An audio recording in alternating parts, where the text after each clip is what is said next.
I've said it and I'll repeat it again. Those who are coming to this administration thinking that it's an avenue for making a lot of money are going to be disappointed.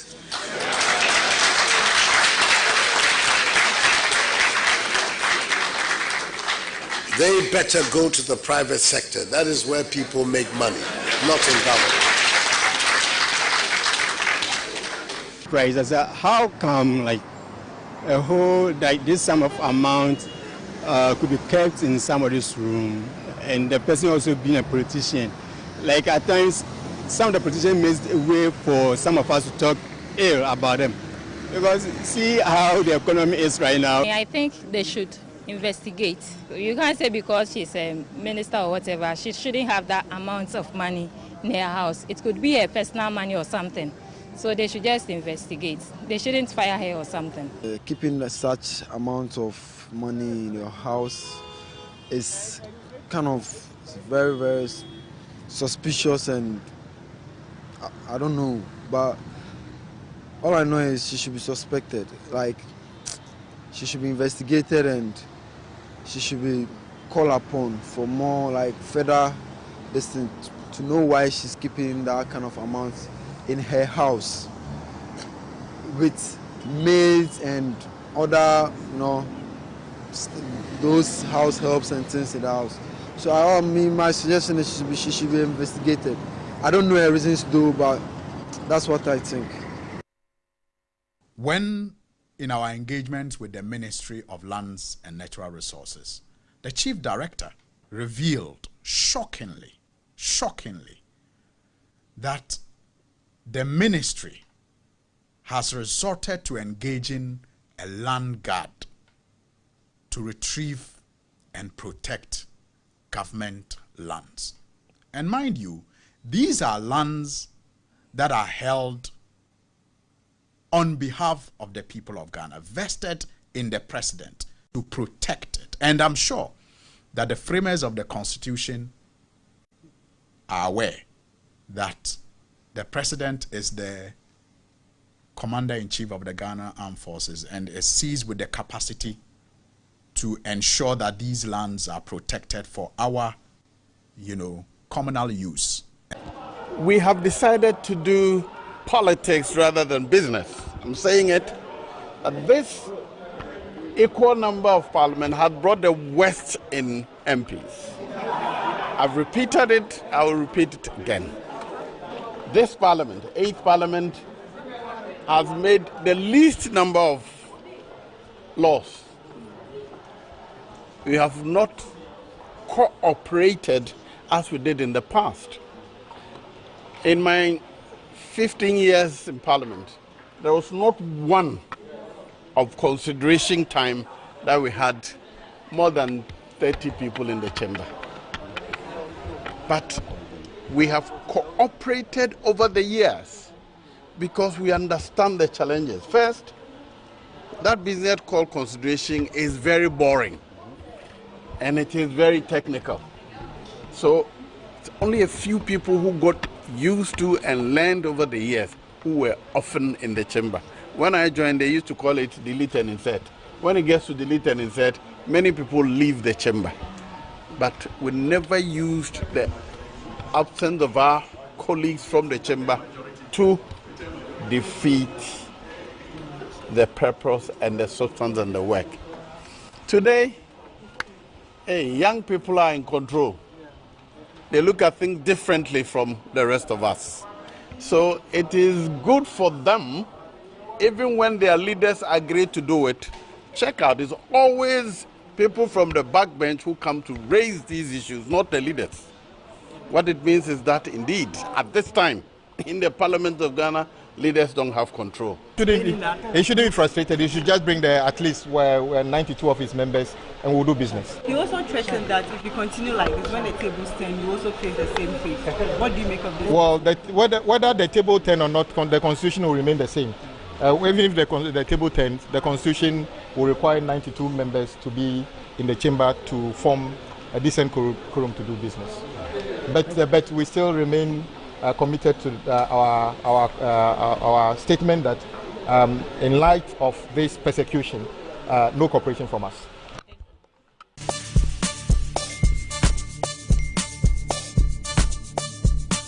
Discover boundless horizons at Heritage Christian College.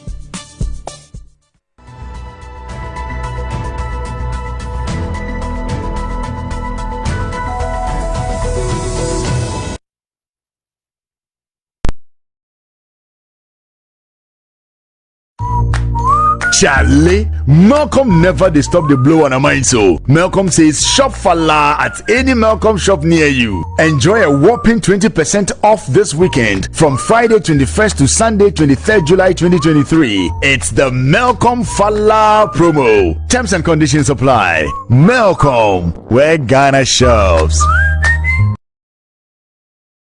What's on the brain? And I'm Mantibi. And in my baby. Any maybe woman so baby came one so bad way on your bar or set or bow for. We're going to scrutinize every bachelor that comes on this show. Your money is our money, my money is my money. Did you get it? Yes. I'm here to win the husband material. My mom tells me I'm the best man anyone can have because she personally prepared me for that. Equally, you're also very neat in the kitchen. So rare to see a man that can cook. Food is love. Simple. Is he hot? He's hot. If I feel insecure about your female friends and I tell you not to hang out with them anymore, are you going to do it or you're not going to do it? This marriage will not happen.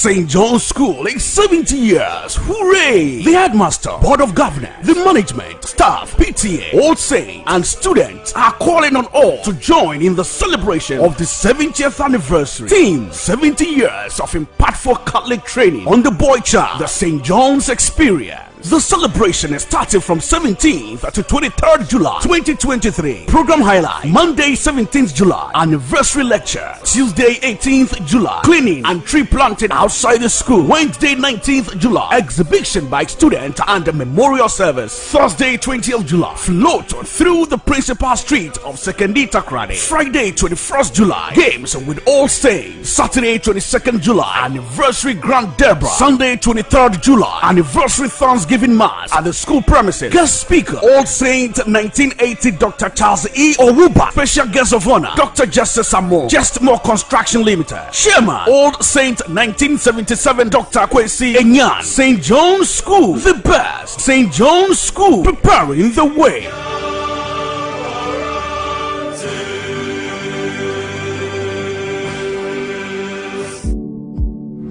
This week on Today's Woman, we speak to an obstetrician and a gynecologist who calls herself a tough cookie. Her stories from 2019 up until now 2023 will do nothing but inspire and uplift you. I've had a situation where my patient is on the table. I've been talking to this patient since prep room, right? And where we get to the table, and where's the surgeon? Are you the one going to conduct the surgery? Wow! Make a date with me on Saturday 3 p.m. right here on TV3. My name is Cookie, and of course it is Today's Woman. Today's Woman, all new season with Cookie T, shows Saturdays at 3 p.m. on TV3. Brought to you by Latex Foam. Vlisco. Ghana's most beautiful puts the power in your hands. That's right. You have the power to choose who represents your region. 16 regions, 32 contestants, 1 regional representative. Your vote can choose 1 contestant to represent your region. Here are your contestants: Ahafo region, Amwenima and Techiwa; Ashanti region, Buafua and Ebu; Bono region, Efua and Kwatima; Bono East region, Amobia and Ohima; Central region, Nanaya and Chumwa; Eastern region, Efriye and Oba; Greater Accra region, Ajoko and Naayele; Northeast region, Lom and Wuni; Northern region, Basi and Nura; Oti region, Akos and Olila; Savannah region, Alela and Tetiaka; Upper East region, Hama and Nige; Upper West region, Nuong and Sunsuma; Volta region, Jifa and Selo; Western region, Sewa and Sikapa; Western North region, Binewa power and might. Dial *713 *13 hash to vote or download the TV3 Reality app. Remember, your vote is your power. So pick up your phones and start voting now. Ghana's most beautiful, Ghana's beauty, Africa's pride. GMB 2023 is sponsored by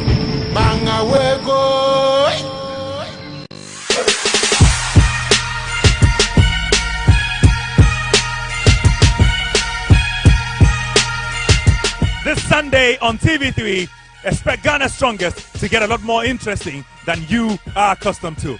Because 2 men will be evicted out of the 8 who remain in the show. 4 events await them as we bring you this edition of Ghana's Strongest. And remember, we will be in Tema at the SOS Village. Make a date with us this Sunday at 4 p.m. right here on TV3. Ghana's Strongest, the power to do.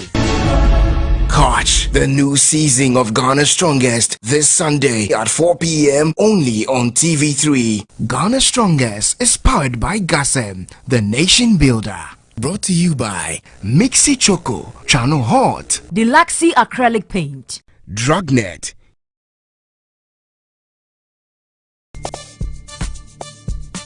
Discover boundless horizons at Heritage Christian College.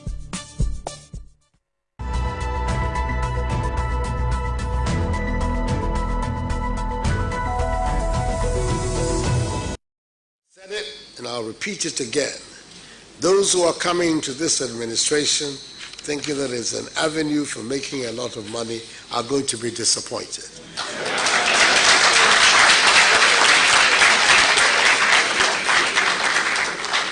They better go to the private sector. That is where people make money, not in government.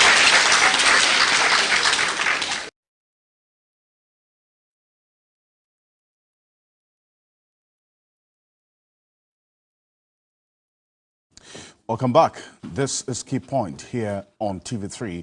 We're live on 3FM 92.7, also live on TV3 Ghana on Facebook, DSTV channel 279, all across the world on 3news.com.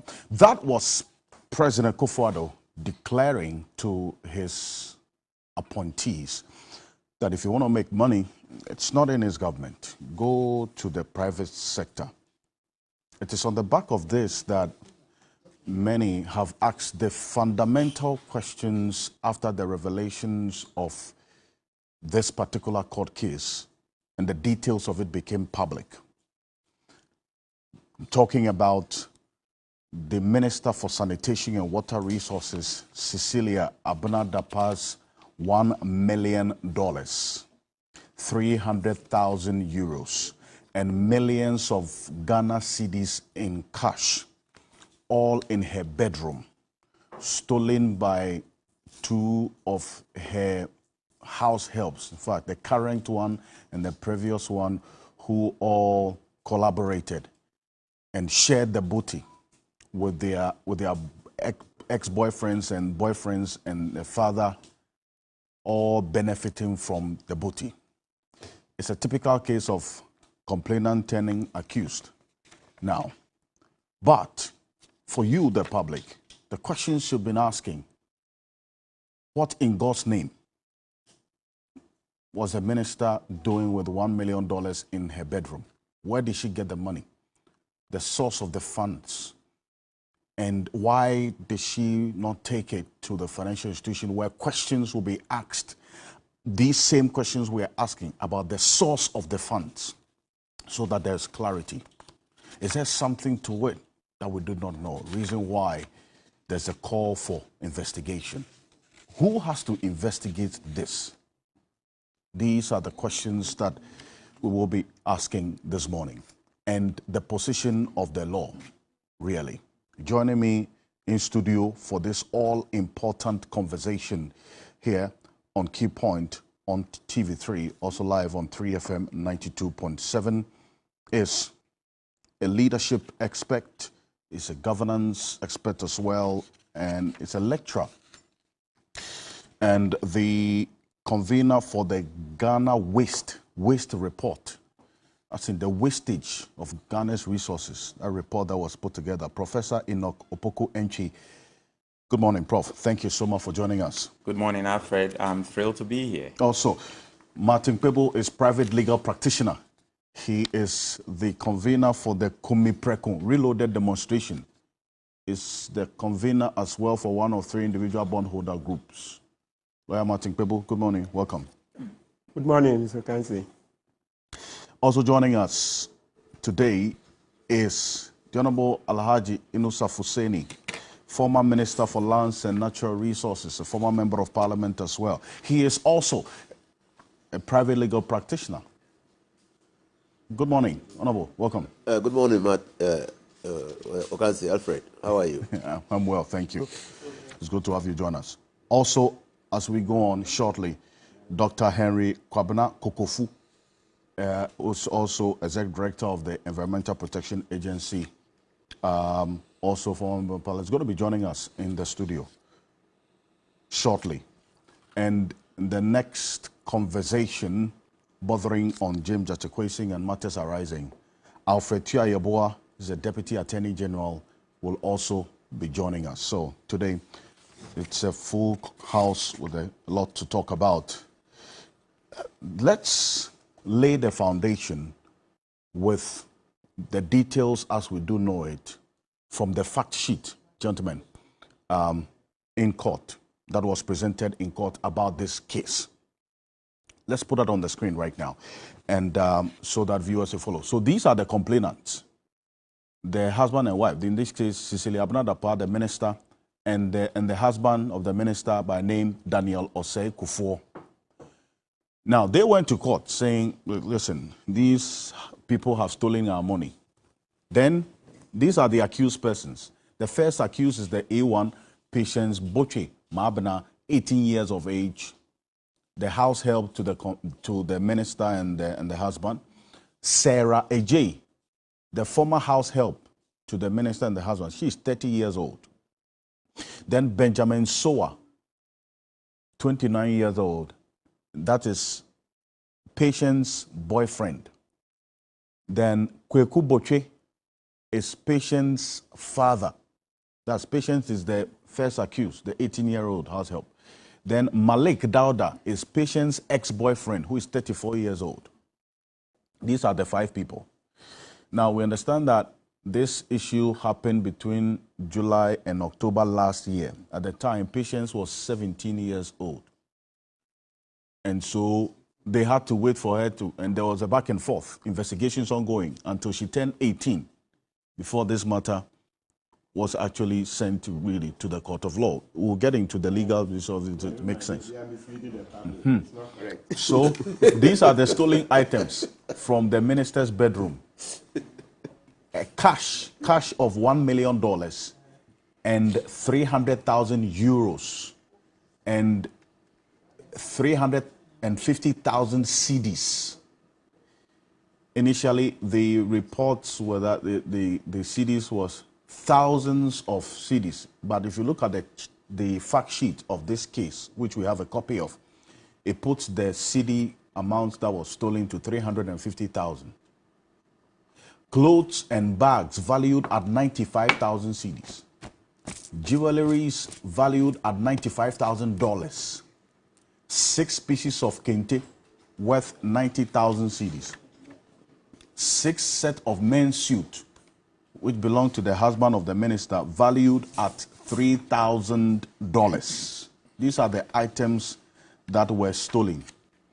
Now, take a look at it. This is how the money that was stolen was spent. They bought a 3-bedroom house.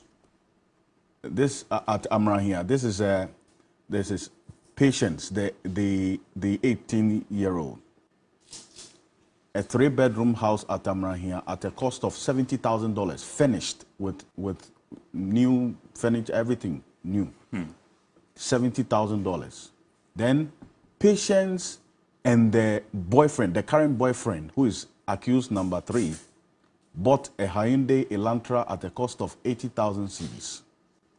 Patience gave 180,000 CDs to her boyfriend, the current boyfriend, who used the money to buy a Honda Civic.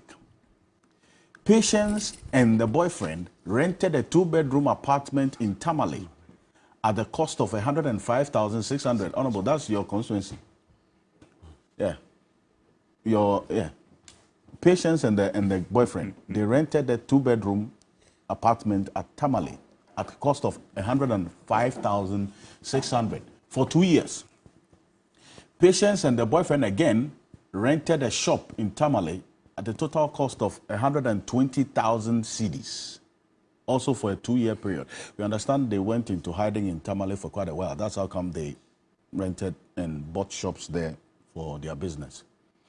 Then Patience gave 50,000 cedis to her father and 100,000 cedis to her ex-boyfriend. Initially, the report was 1 million, but when we checked the fact sheet, it said 100,000. Then the second accused, which is the second, that's the house help, built a 3-bedroom house at Bujumbura with her share of the money. Then the police, as we speak, has retrieved $40,000 and 72,619 Ghana cedis from the apartment of Patience and the second house help. So you have some knowledge of what happened. This is just the basic information about everything that's happened and reported on the fact sheet, which we have a copy of. Everything that you've seen there was gleaned from the fact sheet. Professor Antwi, seeing this, first of all, how does it strike you? The details as I've just put in there. Thank you very much, Alfred, and greetings to all our viewers all over the world. I think that this issue can be seen from many perspectives and different constructs. I want to get into the house of Madam Cecilia Dapaah and Mr. Daniel Osekofor. That is their home. Mm-hmm. So the question is this public corruption or private stealing? That is the question we should ask ourselves. Ghanaians like to talk about issues, but I'm glad that you started with the fact sheet. So the facts are clear, and I'm a Kantian. I like, Immanuel Kant. And he talked about the law of categorical imperative, which says that wrong is wrong no matter who is leading it or who is behind it. So in doing that, I want to set up some premises. In the first place, I want to set up this precedent from Detroit, where Mayor Kwame Kilpatrick in 2002 was found of the same thing, racketeering, conspiracy, that includes extortion, bribery, and fraud. So all these issues could bother about those areas. But the most important part of it is that if you look at this issue critically, and when I was coming this morning, I was reading the 2 Kings 5, which talked about a young maid who went to Naaman's wife and said that if my master was in Israel, he could have been healed of this leprosy. So if you have a good relationship with your mates, they'd rather help you, they will not steal from you. Now, so the relationship part is there. I saw some media houses doing a great job by digging into the background of Mr. Daniel Osekofor to see that he's a chief architect. Mm-hmm. So if the money belongs to him, well, from the fact sheet that we have, okay, and we'll put that on the screen as we go, the money belongs to, because she made the complaint, okay, the minister. So the money belongs to the minister. So as we go on, we'll show that. Okay, so that settles a lot of lingering things in people's mind. If the money belongs to the minister, then we're talking about a public figure, right? We're talking about a public figure. There's something I talk about Kwame Kilpatrick, where we had racketeering and fraud and bribery, and we have bits being rigged, soul sourcing and all those things. Mm-hmm. That we'll get into the details. But if the money is coming from the public person, which is Madam Cecilia Dapaah, then I'm surprised that government have not issued official, report now. Because that person is a public figure, a minister for that matter. Mm-hmm. And because of that, anything that borders on a minister, a public figure of a sitting government, an incumbent government, the government should issue, a statement that this is what happened and maybe we are investigating. The reason why I brought Kwame Kilpatrick issue in Detroit was that As soon as this happened, the FBI moved in to investigate. Once there's a public figure issue like this, somebody that, institutions should move in to investigate. And I was thinking that either the IOCO or the CIA or the Office of the Special Prosecutor would just issue a statement that this is a plausible corruption issue. And because of that, we are going to investigate into that issue. That has not happened yet. But if you look at the Patriot Act in America and some of the laws we have, you cannot take more than $10,000 with you, either in flying in or coming out. Okay. And that is a Patriot Act. So if you go to any bank in Europe or America and you want to take money from the bank, all that they will ask you, and you want to take 10,000, there will be a lot of questions. They have to report to the right agencies and tell them that, look, somebody is here to take $10,000 and the law do not allow that. So we'll have to investigate what the person is using the money for and why the person is taking that money out. If you have legitimate money, why do you keep it in the house? That is the question most households are asking. That if the money was legitimate, $1 million in your house is not a joke. Well, in fact, I've also heard some people who bring in another angle to the conversation that there are people, private persons who have more than $1 million in their homes. That's risky. Private persons. Alfred, that is risky. Private or public, why do you keep that kind of money in your house? Well, you put your whole household in danger. The common denominator here in this case is because she's a public officer, a serving public officer. So I want to see it, I want to be very empathetic in the way I am thinking in this issue and very logical. Whether private or public, there's no need to keep $1 million in your house. You put your entire household in danger. There is something called the banks that is supposed to keep the money. So keep the money at the banks. Now, if the money is not legitimate, that is where people keep them in their houses. Legitimate monies are kept in the bank so that we will know we have that kind of transparency in the in and out of that money. So we have to investigate first the source of the money. And if it is legitimate, why is it being kept in the house? And the money lost for a while before she even recognized that the money has been lost. And these are all questions that we should be asking ourselves. I have appeared in many jury duties before where you're not supposed to preempt the case to know what is happening so that you will judge the person. But I think that there are more questions here than answers. One, why keep that big money in your house if it is legitimate? Two, what is the source of the money? Three, as a public figure, why should you create that kind of danger for everybody who's a public figure? Because now people are thinking that most ministers and most MPs, Cecilia Dapaah was an MP, former MP of Bantaman. Most MPs and ministers have stacked money in their houses, so they will be targets. And these are questions that we should be answering ourselves. How do we solve them? So I think that, first, government should issue a statement about what they know about the issue. And then, if I were her, I would step aside.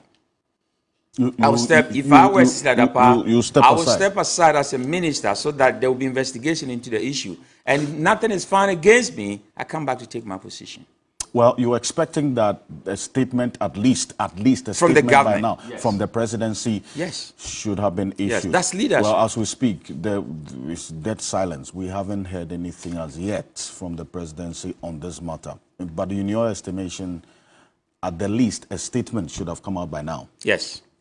Okay. Talking about statements, we just got a statement as well. This is from Cecilia Dapaah herself. It's the text is not that visible, but we will try to, put it on the screen as we go on. She says, quote, this is the heading, statement from Cecilia Dapaah. I refer to publication dated yesterday, 21st July 2023, suggesting that I own $1 million, 300,000 euros, and millions of cedis, which have been stolen from my house. There are noticeable inconsistencies. This is paragraph 2 of the statement. Okay. There are noticeable inconsistencies between what is being discussed in the public domain and the thrust of the original complaint on the matter. I am taking steps to examine the origins of the inconsistencies and will provide a detailed response in the coming days. That's Cecilia Dapaah's statement. He says, I'm taking steps to examine the origins of the inconsistencies and will provide a detailed response in the coming days. Alfred, if you ask me, this is too late. It's too late for her to do that because the issue is already public knowledge. Why do you have to wait, at appropriate time to provide the noticeable inconsistencies? What are the noticeable inconsistencies? The fact sheet is there. What is happening? Money has been stolen from your private house. The money is huge, which is supposed to be at the bank. That is if. So there's the power of if. If the money is legitimate, it's supposed to be at the bank. So if you have noticed any inconsistencies, noticeable inconsistencies in the reportage, let it out so that people will know. The more you wait, the more people speculate about you. And all those speculations may be wrong, but don't wait till people, put you into that tight corner because your back will be hitting the wall now. You have to come out and say the truth. And like I said, if I were her, instead of giving text messages and everything, issue a press release. She says minister, for heaven's sake. And she knows what to do. A press release, a press statement that says that these are the facts, what happened in my house, because you are privy to it. You are a witness to whatever that happened to you. And you are the center of this, whole talk. So come out with your bold statement. This is what happened. And that is why we sent it to court. This is why we waited till this time before we went to court. That to really exonerate her from most of these inconsistencies that she's talking about. I see. Well, Lawyer Martin Kpebu, let me bring you in at this point, especially because of the issues about the law, the position of the law and so on. There was a question about whether there's a specific law that bars anybody from keeping that much money in their private residence. But then Professor Antwi brings about the dimension about the perception of the legitimacy of the source of the money, so that if you have this much money and you are taking it to a financial institution, they will ask fundamental questions, much of it about the source of your money, where that money is coming from. So if you're keeping it away from the formal system that would authenticate the source of the money, the indication is that it is ill-gotten wealth. Is this something that you agree with? Oh, absolutely. Because that's the framework of our law. You see, from the Constitution to the Anti-Money Laundering Act, Act 1044. So when you start with the Constitution makes a clear statement that if you have money or any other property and cannot justify how you obtained it, then it's presumed to be stolen, or let's say this unlawfully earned money, acquired or earned money. So that's the framework in the Constitution. You go to Act 1044. Act 1044. Yes, that's the Anti-Money Laundering Act. And you find that there are similar provisions. If you send such money, it's going to trigger suspicion. So under Act 1044, the Anti-Money Laundering Act, you hear about suspicious transaction report. The banks would have to report. Yes, because with such a colossal sum, what you're going to find is that that money is way more than a minister's income. And Cecilia Dapaah is not been known to be any industrious lady who had made money in private life. And the assets she declared, she declared her asset. If she was that wealthy as a millionaire, I'm sure in Ghana it would have been well known to us, right? Yes, so we can not fault Professor Antwi for saying that there is perception that this money is ill-gotten, right? Okay, so now let's read the constitutional provision, the first one. So I'm looking at Article 286, Clause 4. It says, any property or assets acquired by a public officer after the initial declaration required by Clause 1 of this article, and which is not reasonably attributable to income, gift, loan, inheritance, or any other reasonable source, shall be deemed to have been acquired in contravention of this Constitution. That's it. So any income, all right, property, that cannot reasonably be attributable to your income, gift, loan, inheritance, or any other reasonable source shall be deemed. Look, and Professor Antwi made a very poignant point. Look, it's when the person cannot justify, then they bring initial statements like this. There are inconsistencies. I'll look into it, I'll come back. No. It's too little, too late. Trust me, look, if you earn the money honestly, as soon as you hear the first media report, if it's honest money from legitimate business, quickly, you also hit back because you don't want falsehoods to travel that far. Look, this story didn't start today. And it's unfortunate. Let's bring this before we continue. Look, I'm very passionate about juvenile justice, right? Children should be protected at all times, even when they are in conflict with the law. Let's not disclose the identities of children involved in crime. Yes. The lady's name shouldn't have been disclosed. Yes, the police made a huge mistake. No, it should have been done in such a way that her identity is protected. Because under the Juvenile Justice Act, you see, at the time these things are alleged to have happened, she was a juvenile, right? So there is a way that you have to do it. Under the law, it's an offense to disclose the identity of the juvenile. I'm talking about the Juvenile Justice Act, Act 653, right? Yes. Please, let's watch. The media shouldn't disclose the identities of juveniles. Look, you know how many juveniles have grown out to be responsible citizens? This person is 18 years old. Yeah, by the time I don't understand. she was 17. No, so that's the caveat I was putting to this. So what we do know, or was earlier reported, was that yes, indeed, the incident, this stealing was reported to have taken place between July and October last year. At the time, the first accused was 17. But at the time, the story was not public. In fact, at the time, the complainant had not even taken the matter to court. No, she took it to court. So I'm telling you on authority. The so case you went know, to court. Yeah. I don't want to go at into least, further detail, but there was a court case last year when she was 17. Yeah. But then we have gotten to know about it now that she's 18, and we are reporting everything we put on the screen there is an 18-year-old.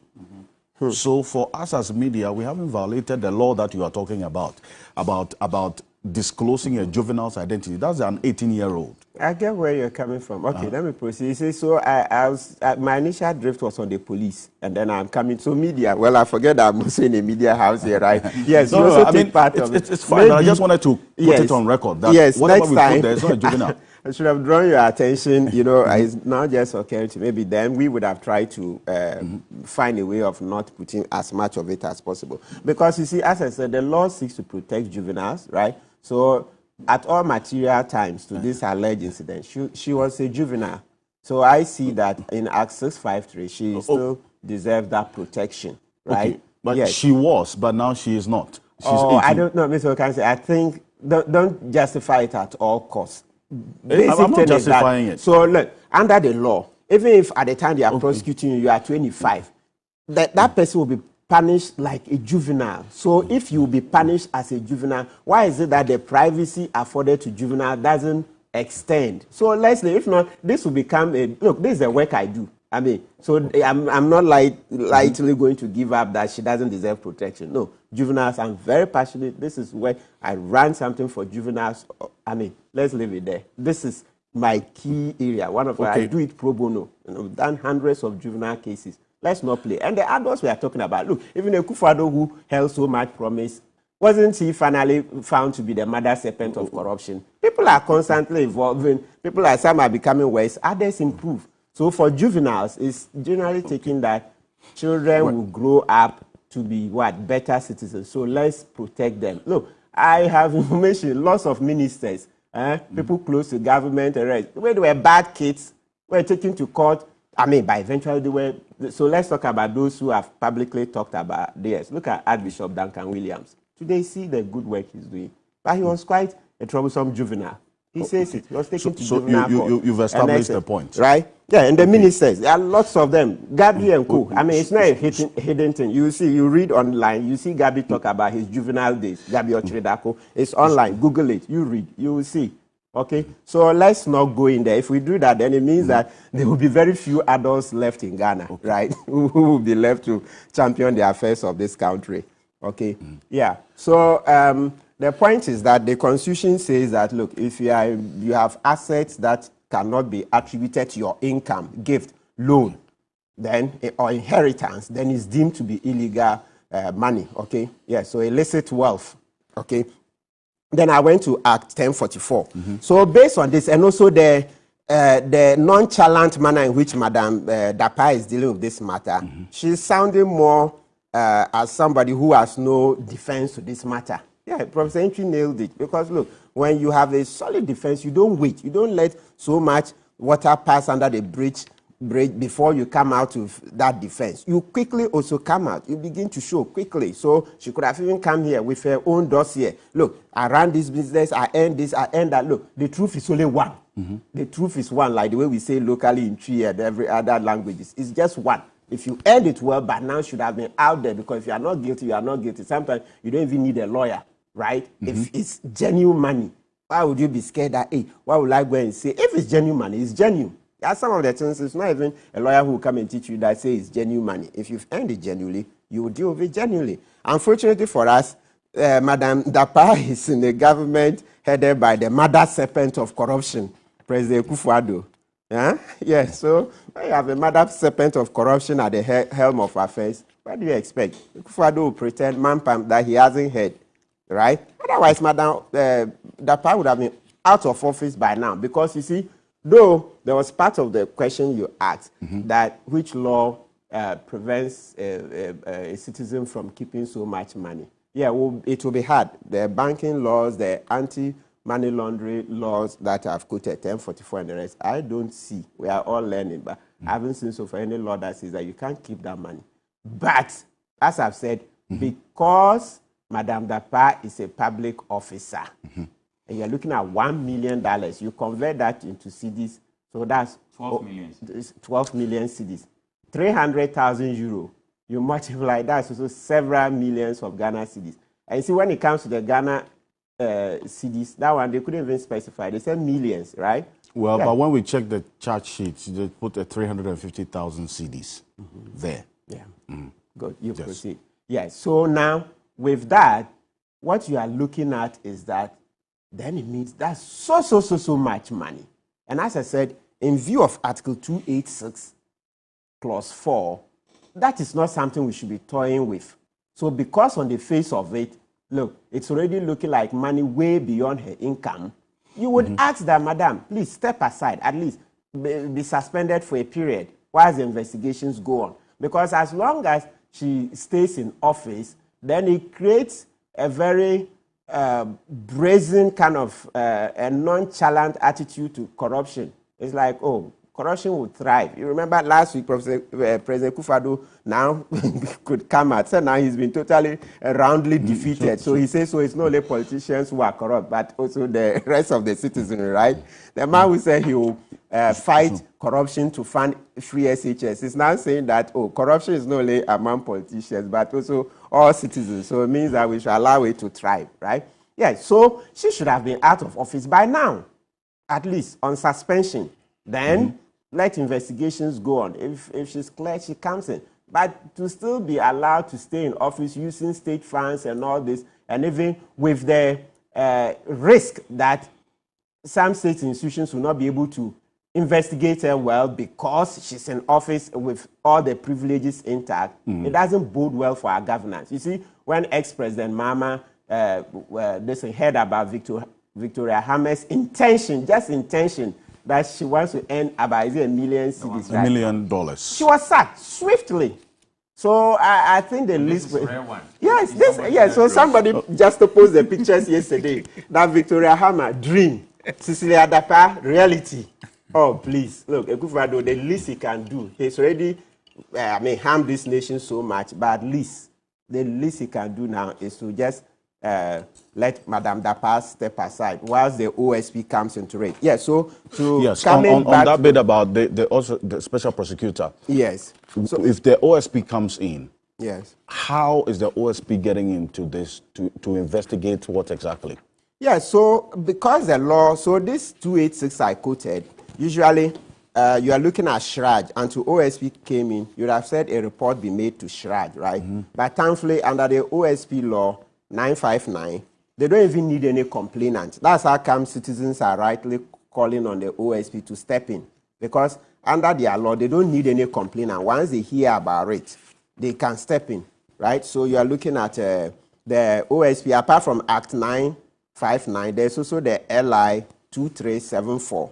If you look at 2374, Regulation 1, Sub-Regulation 2C, it says, on its own, act on a corruption allegation or corruption-related allegation, or 2, reasonable suspicion of the commission of corruption or a corruption-related offense.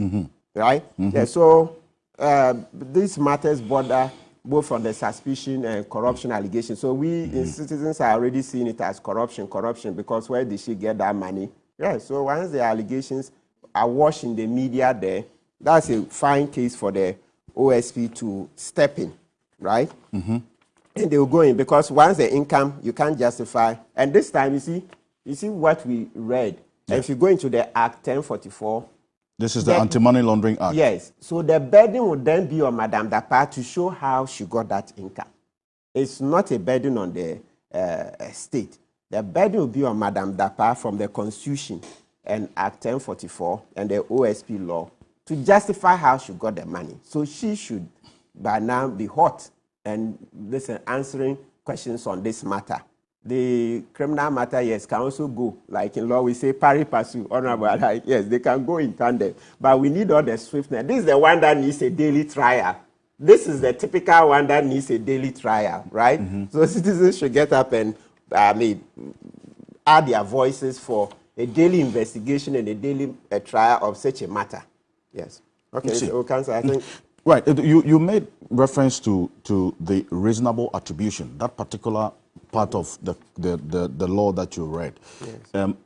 Just reiterate that portion of the earlier law you read about reasonable attribution. Yeah, so we make some clarity on this.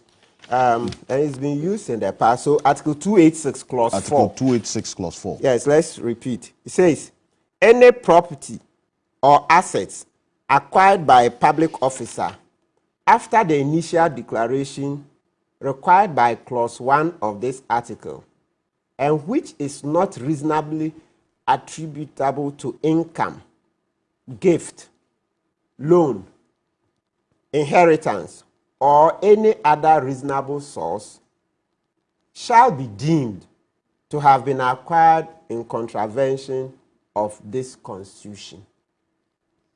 Yeah, that's illicit wealth. Yeah, right? I see. And the context is, so when you say declaration, so you're talking about declaration of assets. So that declaration has been done from what we are hearing, and that also brings back to the matter of publication of the assets. You know, even under PNDC law, even under the Rawlings regime, when you filed your asset, the declaration, it was published. It used to be gazetted, so it was public knowledge. We come into the constitutional era, and then somehow people have misread the law and allowed the declaration to become secret. But from what we are hearing, people who have seen the declaration of the assets say, no, there isn't such a thing about 1,300,000 euros, etc. So, Madame Dapaah, please come out quickly. Don't waste time. Don't waste time. It's on this asset declaration law as well that some people have asked that we should now get into it to find out if she even declared the assets, if she owns any private enterprise that may have warranted such monies. But there's some weakness in the application of the asset declaration law as we have it. Yeah. Is it potent enough to address this matter? No. As we have it. I mean, the asset declaration law in its current form. Lawyer. And at this point, let me acknowledge Dr. Henry Kokofu is a former member of Parliament in the 6th Parliament of the Republic of Ghana, also former MP for the Bantama constituency. He is currently the Executive Director of the Environmental Protection Agency, EPA. Dr. Henry Kokofu, thank you. Good morning. Thank you. Good morning. Great. Lawyer, let me just stay on this, the asset declaration law, and whether it, in its current form, is potent enough to address this matter that has been uncovered. Oh, obviously not. Because, that's a matter of public record. So, because of that, because of its very grave weaknesses, there's been a bill, the Public Conduct of Public Officers Bill, that seeks to make the system better. Of course, that bill too is not perfect, but at least it's far better than the current one. But the mother serpent of corruption said no. Occupy Ghana wrote to him.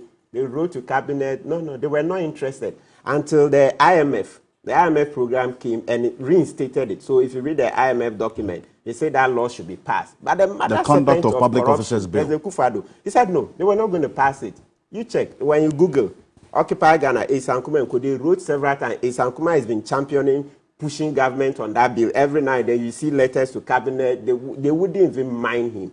But thankfully, the IMF has reinstated, brought this thing back to the fore. So let's see how it goes. So the point is that when you look at the current law, the reason it can't do is that, number one, the document is even kept secret.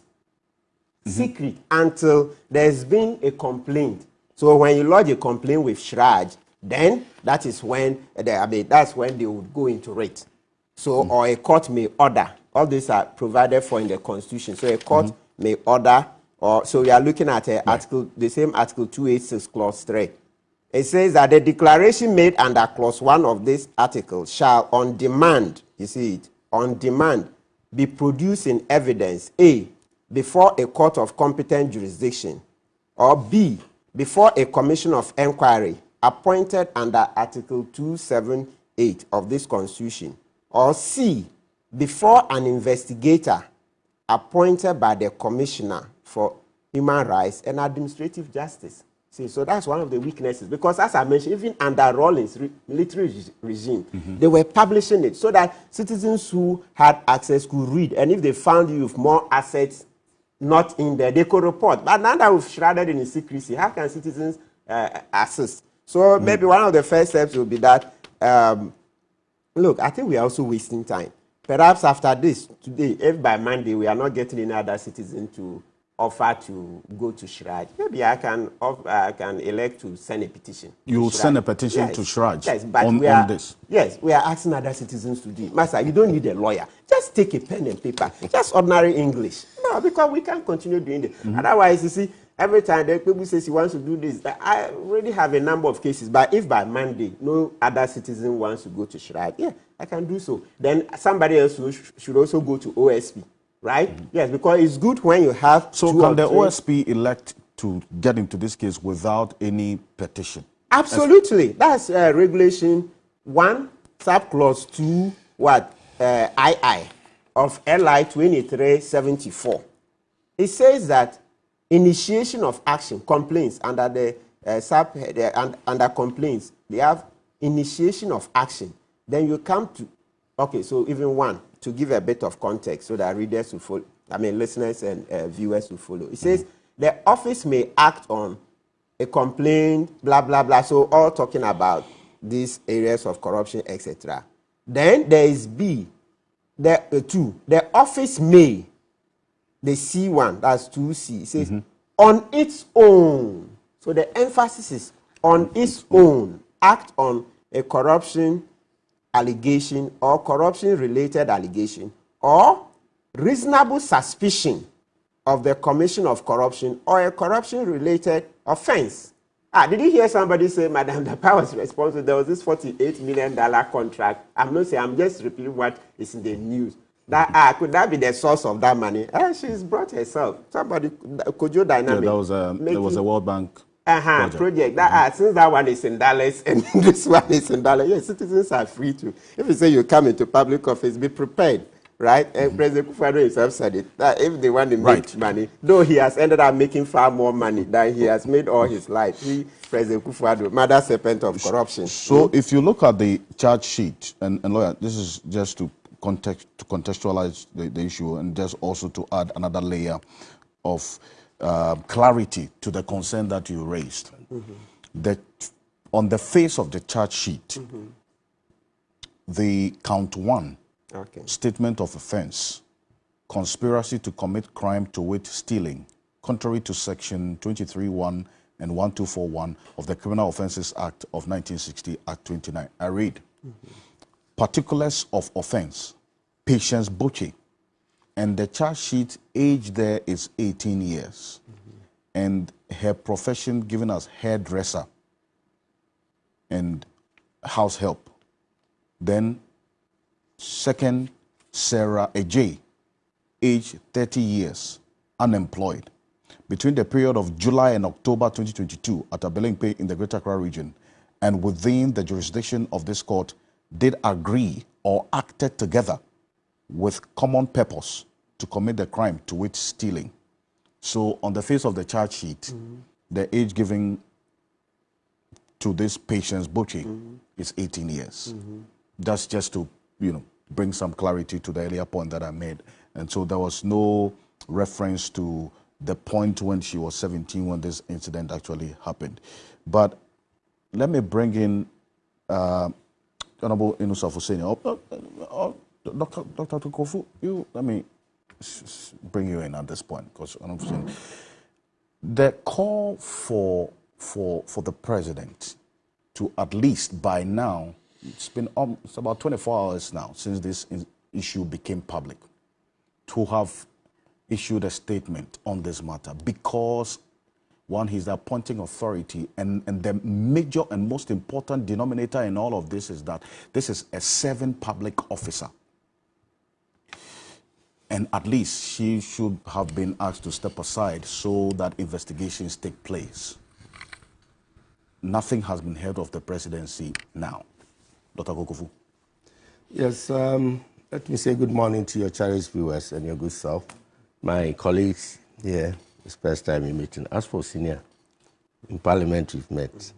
Indeed, he was one who inspired me most to do the Masters in Oil and Gas Law. I see. Yeah, during that time, we were only two MPs with that program. Yes, I want us to situate the whole thing properly. What are we talking about? Crime has been committed in some other people's house. They've made the complaint. They did not take the law into their own hands. They went to the police and make legitimate complaints. And the matter is before court. As we deliberate on these issues and all that, the matter is a subject of court it's a trial. So we must be very careful among ourselves. We are lawyers and we are supposed to know. So then all of a sudden, the crime that has been committed has been turned to something else. And in the court of public opinion, we are inviting the complainant to come and defend herself, in quote, in the court of public opinion. Invitation to treat. Are we being fair? What kind of society are we building? Are we encouraging people to go out there and steal from others? If anybody, and Lawyer Kpebu at the tail end of it made it, if anybody has anything against what has happened, the right thing is to petition the appropriate bodies. And he says he will be going to Shraj on Monday. And I clap him for that. That is the best thing to do. When you mix legalities with propaganda and unsolicited, please, I'm coming. He had the whole time. Let me talk. When you mix legalities with this sort of propaganda, emotionalism, sensationalism, with matters of this is a pure criminal matter that somebody has reported. Or stealing and robbery has ceased to be a criminal matter in this country. Somebody should answer me. Now, who are the complainants in this case?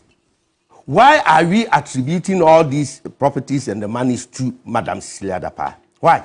Well, because she's the complaint. Please read it properly. What about Daniel Osei? What about Daniel Osei? The husband. So two people are the complainants. And categories of things have been stolen. We are talking about jewelry. We are talking about money. Why don't you say the jewelry belongs to the woman and then the money belongs to the man? Why are we treating women in this country this way? Please, I'm coming. I want to situate the argument. Let's not even, we've not even gone into any gender. I am going. No, you don't go there. I see. You don't go there. Please, I agree. Don't go there. Don't go into gender, but I will venture in there. I will go there. What's the importance of it in a situation like, see, have you seen the charge sheet? Please. Here's the charge sheet, just for the benefit. I need not listen to any charge sheet. Because you made reference to the charge sheet. Let me flow. I'm asking a simple question, answer me. How many complainants are in the case? There are two complainants. Thank you. Let me. Wait. Let me. Two complainants. First of all, the particulars of it. Let me. You listen. Okay. So the particulars of offense. Patience Bochi, 18 years. The reason why the money is one of the major issues in this is because, one, the unemployed, this is Patience Bochi and the other the money belongs to her. Please so, look down there. The charge sheet says the money belongs to her. Yes, so that's what I'm She reading. didn't know why That's what I'm reading. Go That's ahead. what it says. The age 30, Sarah, between the period of July and October 2022 at Abelengpe in the Greater Accra region and within the jurisdiction of this court, did dishonestly appropriate cash, the sum of $1 million, the property of Cecilia Dapaah. Okay, it is on the don't charge worry. sheet. Don't worry. No, I needed to state it emphatically. You don't worry. And then please, don't worry. Don't worry. Is it also it's a worry to me and the public? Is it also Osei part of? Oh, please. So is it Osei also part of the complaint? The complainant? Yes. And they are couple. Please listen. They are couple. What belongs to the husband necessarily belongs to the wife. So these are not two. They are not. They are couple. But was that stated on the charge sheet Oh, that what belongs to the wife belongs to the husband? You may state it or not. But you and your wife, I and my wife, myself and my wife are one. The same thing applies to all of us. So let's situate it properly. No.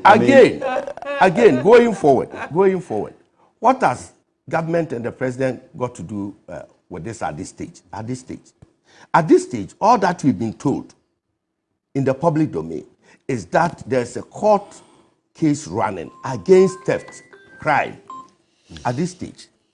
If for some good reasons or any reason, anybody thinks and believes so that an infringement has been occasioned by this couple, Cecilia Dapaah and the husband, in this matter, that person has the right to raise any complaint and all that. He spoke about OSP. The law does not say OSP shall. He said may. Suomoto investigate these matters. So may. That is the key word. If you feel so strongly, petition the OSP or the SRAJ, as he has just said. But to get into the public domain, invite her into the court of public opinion and roast her here to the extent, and I'm so sad this morning. Lawyer Kpebu said Cecilia Dapaah is not known to be a person who has money, who does what, and she's not a millionaire. Please let me give you a brief background about this woman. I served under her. I was chairman for Bantama constituency when she was a member of parliament. And when she finished a tenure, she did not run again. I had to step in. Now, this is a woman who has worked in this country, and the records are there, at Cocoa Processing Company, long before New Patriotic Party came to power in 2001. When President Kokofu assumed office, he invited her to come and serve as a presidential staffer at the presidency at then Osu Castle. Fast forward. In second term in office of President Kokofu, Madam Cecilia Dapaah stood on the ticket of NPP Bantama constituency and won and became a member of parliament. She was appointed Minister of State at the Ministry of Housing, Works and Housing, together and worked under Honorable Hackman. She has worked all this her life into this. Under President Akufo-Addo's government, she had been a Minister of State all this while. The mother of Cecilia Dapaah died only last year at the age of 90 or so. A queen mother who was so prominent in the court of the Asante Hima. The mother was as wealthy as you can talk about. Cecilia Dapaah's family are known to be wealthy from the word go. What was the point exactly? The point here is inheritance also play. And he said, he read the law. Inheritance and all other things also come to play. So when you are determining somebody's wealth, And for him to have said on this your so are you your saying program, that Cecilia Dapaah is a woman she inherited the $1 million? He says that Cecilia Dapaah was a woman of straw. He doesn't know her to be a millionaire. Yes. So if you say you don't know, does it mean it's wrong? Well, you too, you are a lawyer. Yes, so you too, you are a lawyer. If you don't know, you have not investigated, you have not, and then you conclusively make a public statement on the media landscape, which I take it so with a pinch of salt. So what's your point exactly?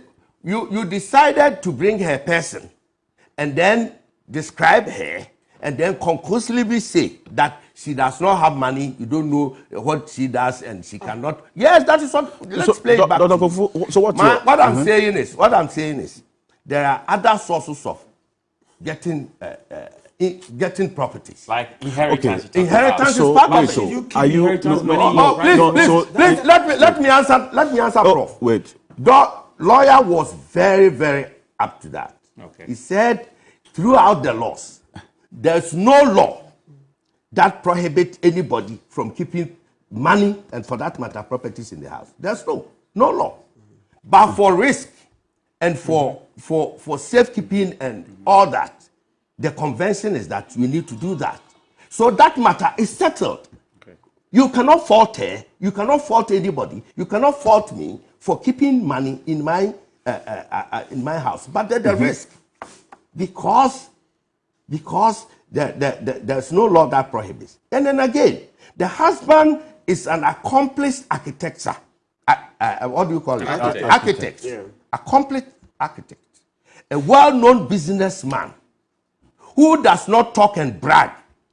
He does not expose himself to the public with properties, with all that matters. So if you don't know, please, you don't jump into the conclusion that. You see, so now the couple, all of a sudden, the couple has not worked before, and they are not worth.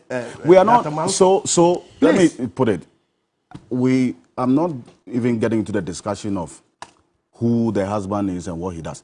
Yes, the fundamental issue is. I'm coming. No, you cannot isolate her. You cannot isolate Cecilia Dapaah and roast her simply because she's a public officer. Let me ask you this question. Let me ask you the question. You would understand where I'm coming from. We are wrong in the premises of doing that. Let me ask you this question.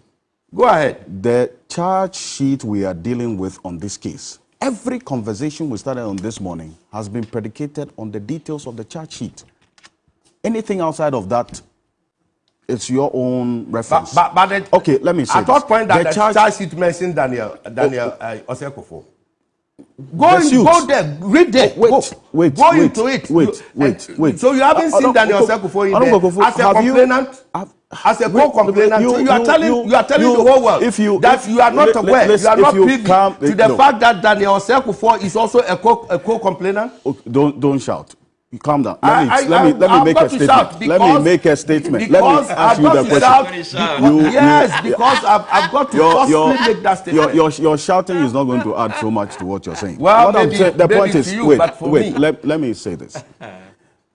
All the details of what we have on the charge sheet, the only item or property that was stolen associated to the husband is the $3,000 suit. Yes. Just that, the 6 pieces of the suit, valued at about $3,000. That's the only item attributed to the husband.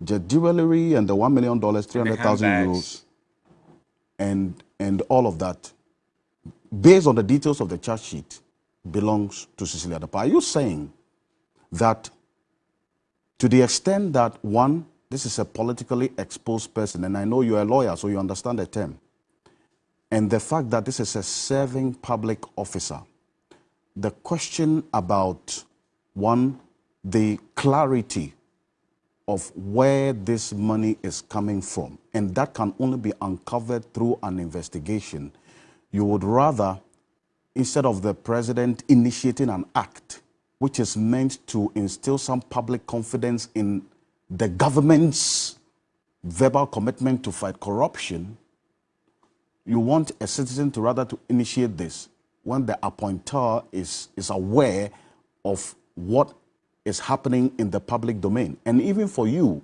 as an appointee of this government, you should be interested so that when the clarity is brought to this matter, the brush that is being used to paint all of you, that you, Dr. Kokofu, you also have $1 million in your bedroom or more, and others. There could be some clarity to it. Are you not concerned about that? So should I answer you? Yes. I asked a question, simple question. What is the matter in issue? What is the matter in court? Somebody has reported theft in his or her house. And so all of a sudden, the crime committed is put on the carpet and at the background. Then the complainant now becomes an accused. Okay, based on what? You are talking about corruption here. You may assume some form of scandal and call for investigation. I have no problem at all. I have basically no problem, given that one of the complainants is a public figure. But then my concern is, why would we want to draw in the government and draw in the president to the extent that Lawyer Kpebu keeps on and kept on calling the president serpent, mother, whatever of corruption? Where does it situate comes in?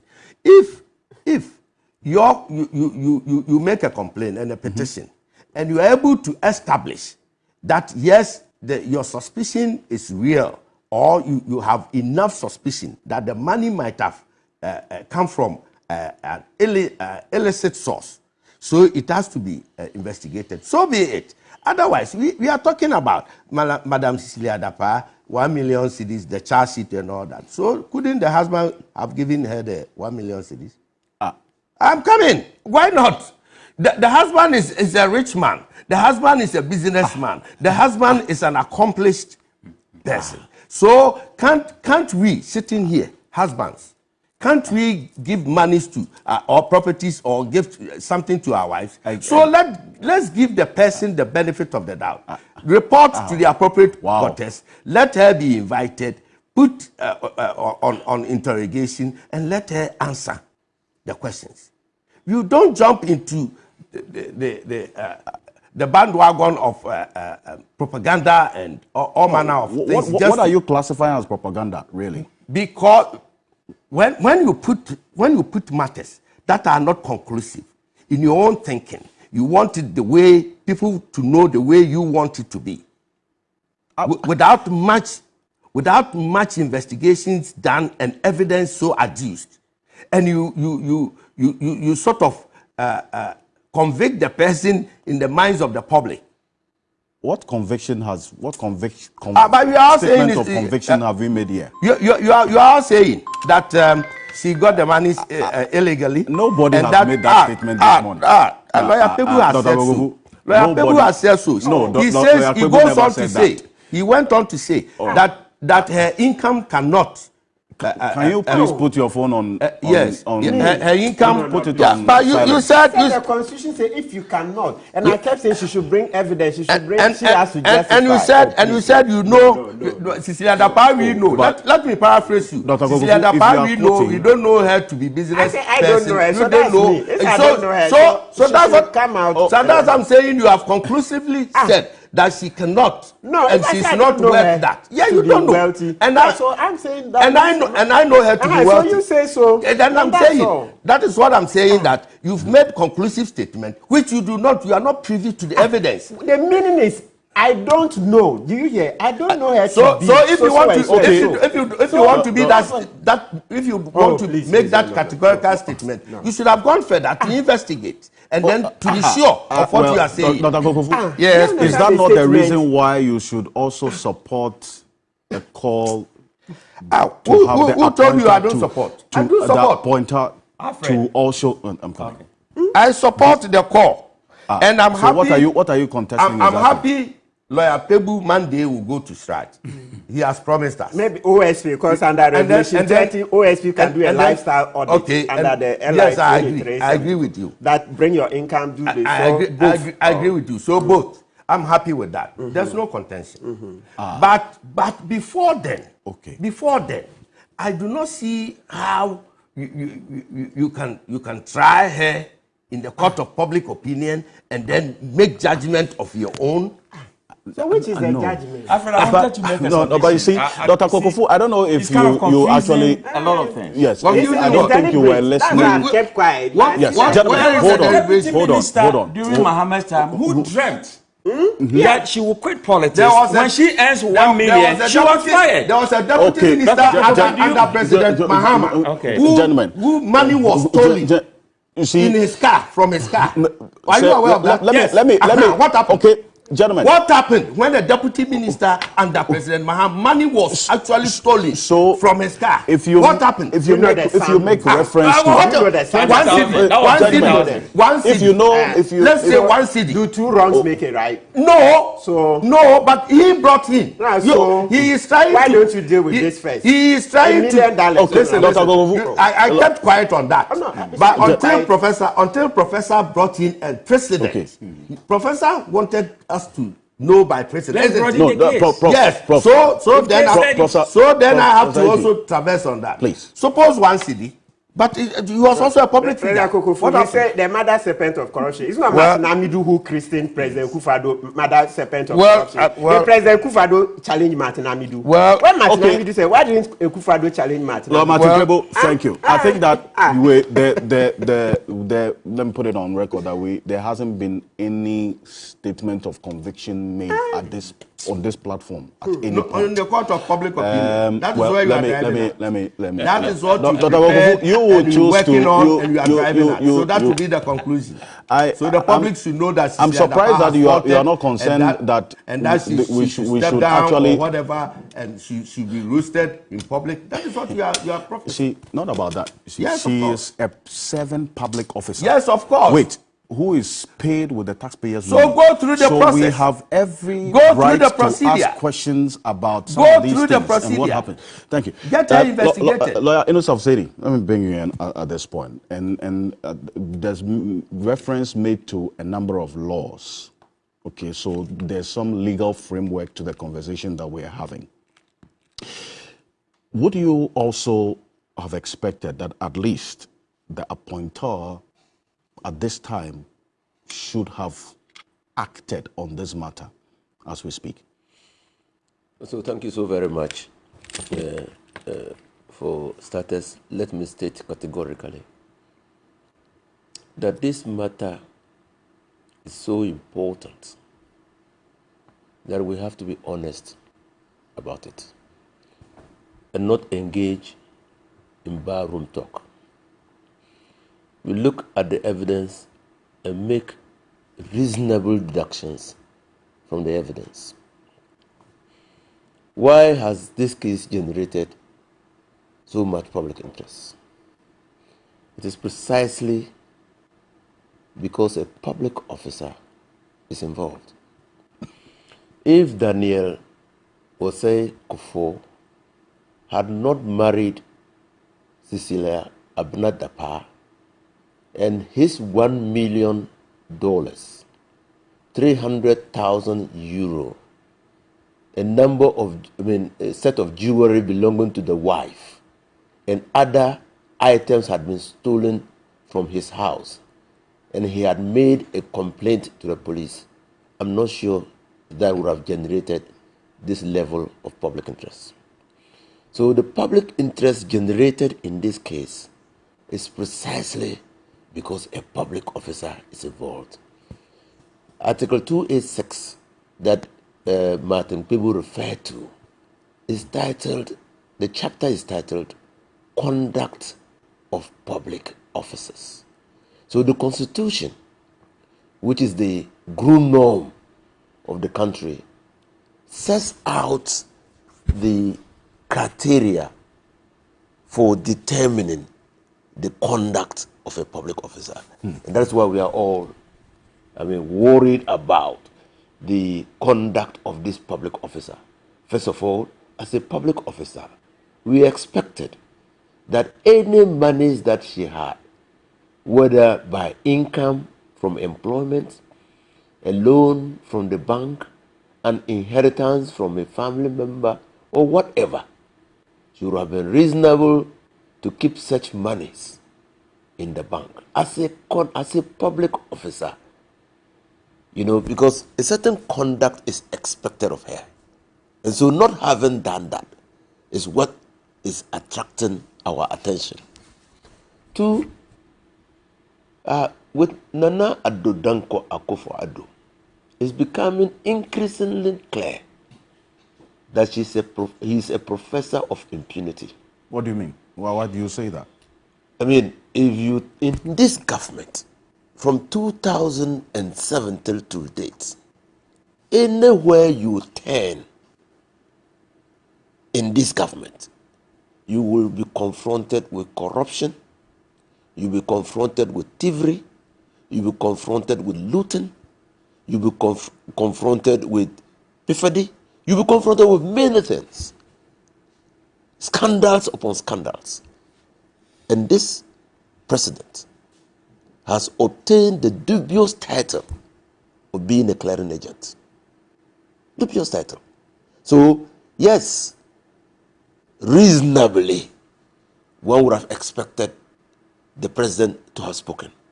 Especially when in swearing in his ministers, he set the benchmark. But I have come to believe that Nana Akufo-Addo always engages in grandstanding. He would have put his presidency on the line, and now we are facing the worst of galamsey or illegal mining activities in this country. So let's look at the facts. I mean, we are talking about the brief facts of the case, the charge sheets. It is said that between July and October last year, house helps of the minister looted her money. Now, we are not even told that that was the money that she had. She could have more. And I'm convinced in that position because she was not able to detect that her monies were looted until chance ran out on that lady. What's her name? The Patience. The That's Patience. The 18-year-old. Pat. Chance ran out on Pat when she posted her other house help to the gate to keep watch. Unfortunately, she could not be alerted in time. She gained entry into the Pa's bedroom, the Pa and the husband's bedroom, and was found in the bedroom. That was when their attention was drawn to the activities of the house helps. So they didn't know. They simply didn't know. And that is also revealing. 3, as a criminal lawyer, I know when such things happen, especially involving politicians, they will want to recover the money first and hash up. They will want to do that. So the fact that they have not hashed up is one, the money is gone and gone forever. Boyfriends have taken over. Or taken over. And two, Cecilia Dapaah knows that her president will not take action against her. So she's emboldened. Yeah, she knows that. So she's emboldened in that position. That's why she went forward. It is wrong for anybody to take property that does not belong to him or her. But it's equally wrong for a public officer to be to exhibit this level of recklessness. It's equally wrong. You see, my brother, we are told that Cecilia Dapaah is well connected. Well, Dr. Kokofu says she's wealthy. She has a. Do you know that's my good friend, so I don't want to mention his name. So that's what I'm saying. That he's seated right next to you. Look him in the face and accuse him. He's seated right next to you. Not make progress. So when they came, we hailed him. It's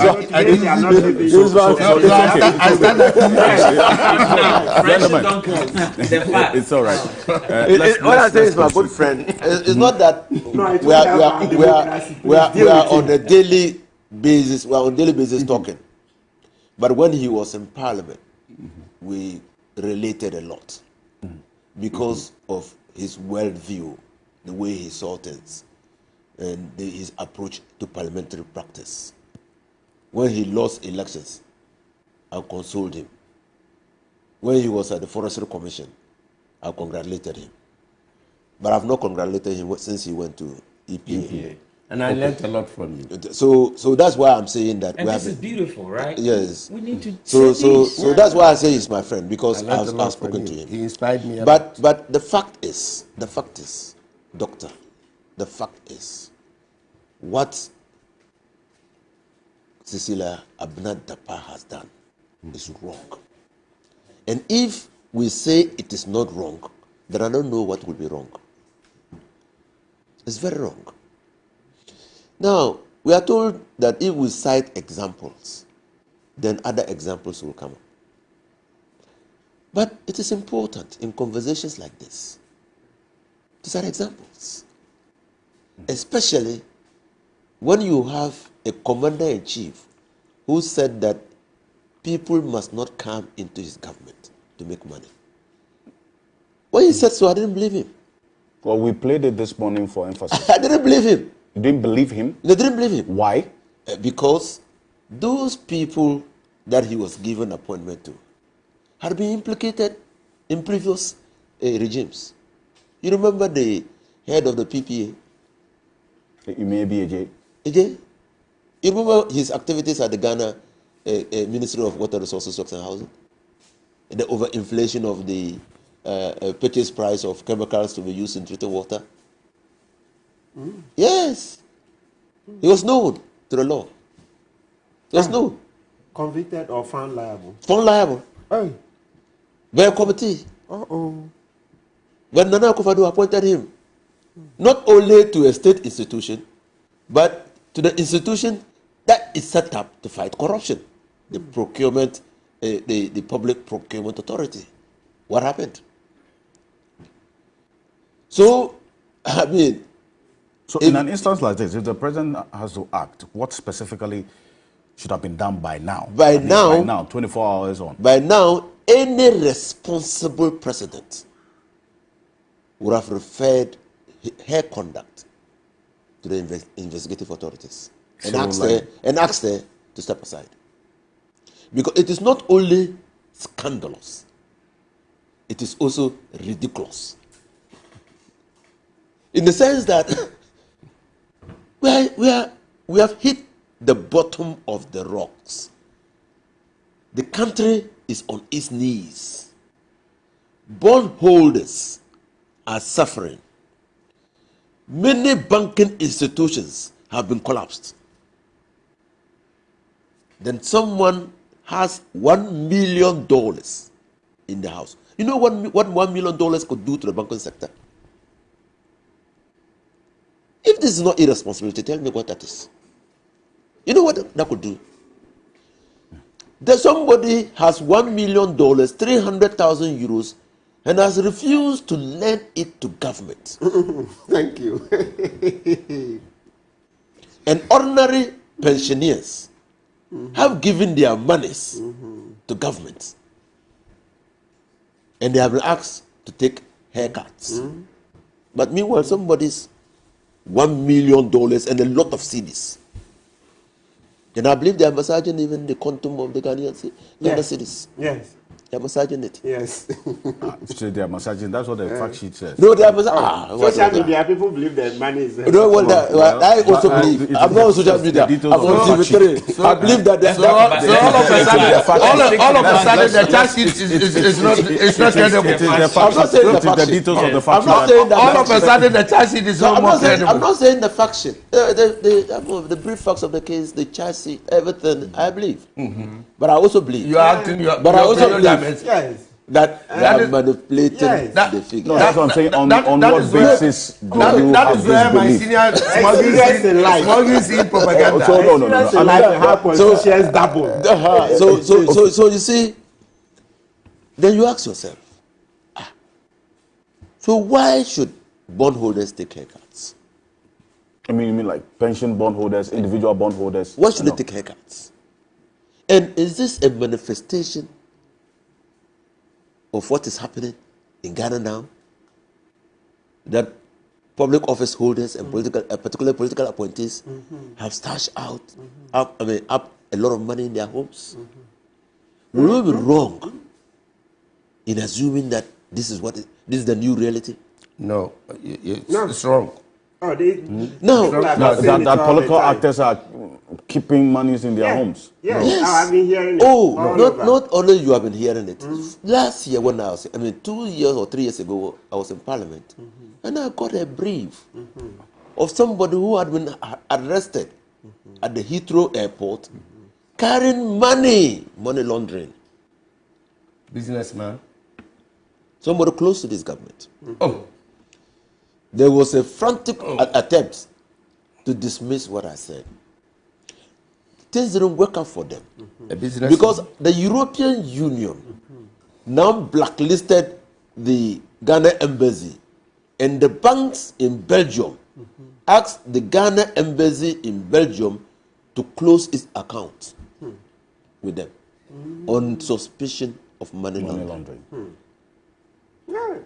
So there are many things happening in this country that if you put the dots together, you will have a reasonable appreciation of what has brought us to our knees.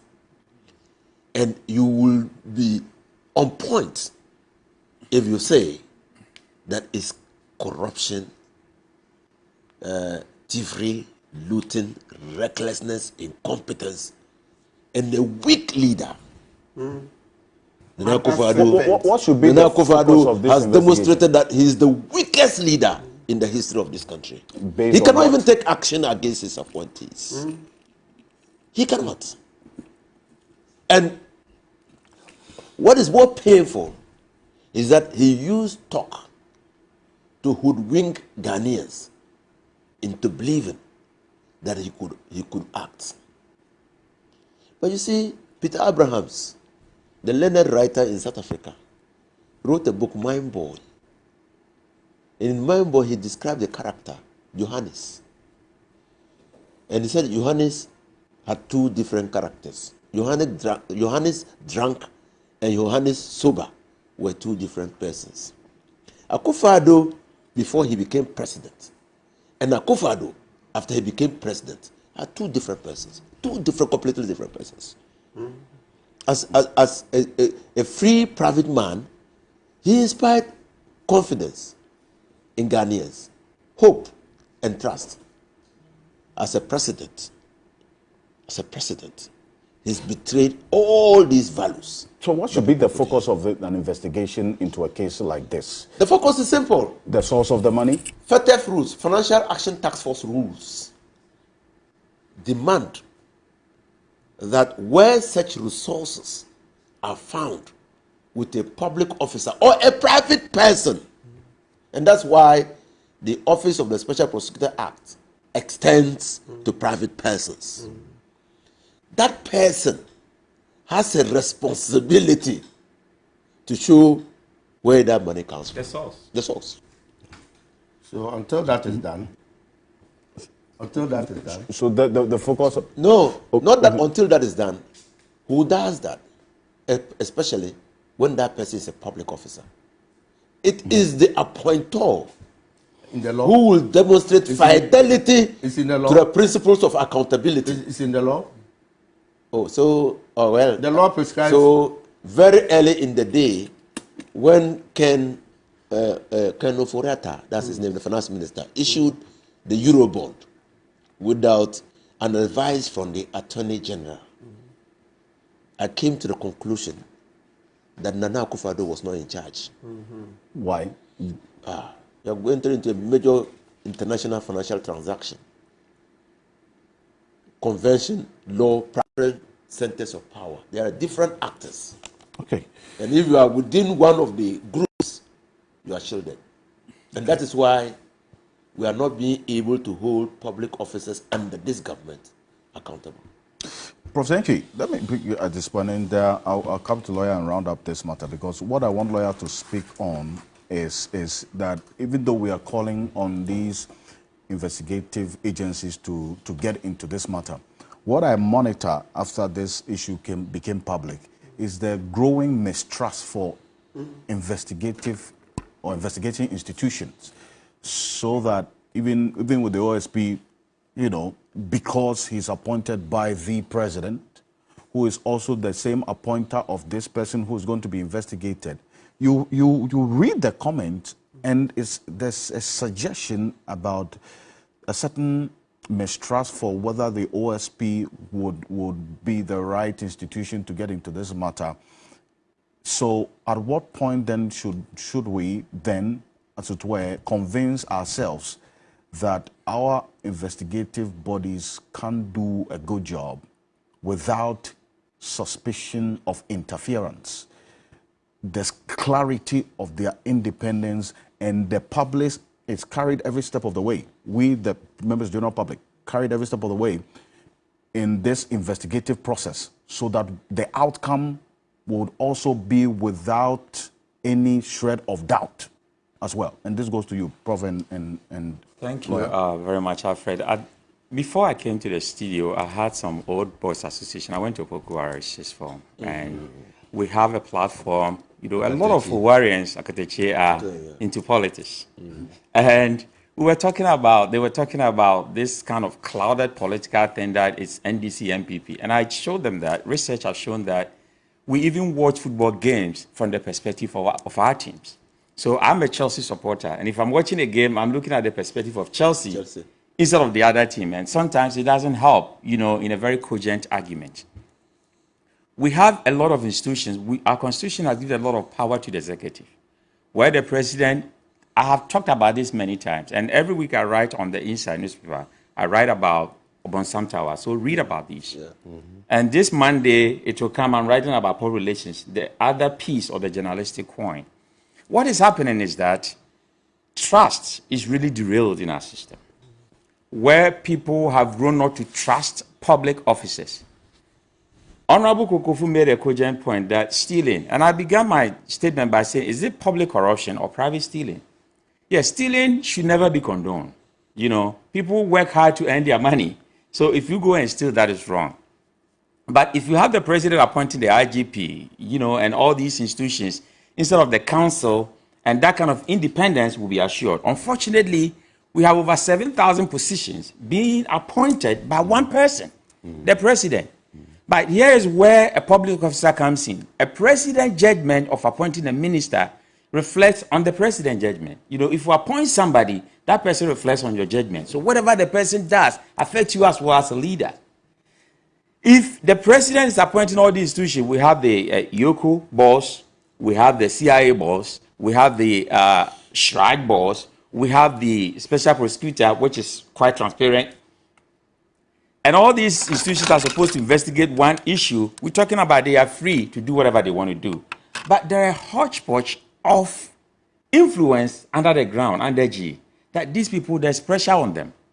That, look, this is a case of somebody who is I'm glad that Honorable Kokofu, even though has worked with Honorable Cecilia Dapaah, he was trying to play his cards very well, you know, not to kind of water down what has happened.